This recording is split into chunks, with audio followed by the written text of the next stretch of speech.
डहरकी में town committee के sanitary inspector Shaukat Malik खे सिविल जज पारां हथकड़ियूं हणी सफ़ाई करण जे हुकुम बाद ॿिए ॾींहं ते टाउन कमेटी जी सफ़ाई और अमले कम छॾ हड़ताल करे छॾी, जंहिं करे सॼे शहर में गंदगी जा ढेर लॻी विया, नालियूं उथरी पियूं, हर पासे गंदो पाणी पइजी वियो। इन मौके ते सफ़ाई अमले पारां ढोलू रहीम शौकत जे अॻुवाणी में एहतिजाजी मुज़ाहिरो कयो ऐं गंद किचिरे खे बाहियूं ॾिनियूं। एहतिजाज कंदड़नि सख़्त नारेबाज़ी कई। इन मौके ते ख़िताब कंदे अॻुवाणनि जो चवणु हो त उन्हनि खे एसी ऐं टाउन ऑफिसर ॿिनि महीननि खां पघारूं कोन थो ॾे। शौकत मलिक खे बिना कसूर जे हथकड़ियूं हणी कमु करण जो हुकुम कयो हो, जेका जाती आहे।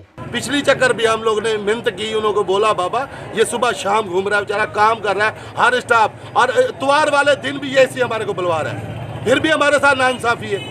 अभी आपका मुतालबा क्या है? पूरे हथकड़ी लगाए, पूरे शहर में उनके बेइज्जतों के होता है, छाजे लेवा 2 महीने की हमारी तनख्वाहें हैं, वो भी नहीं दे रहा है। ये ऐसा आया हमारे से, ये नहीं पूछा बाबा आपको पगार मिली है, आपके बच्चे खा रहे हैं नहीं खा रहे हैं, हमारे को सिर्फ काम के लिए बोल रहा है। सुबह शाम काम करो, काम करो। बाबा रात को 10 बजे हम घर जाते, क्यों भाई?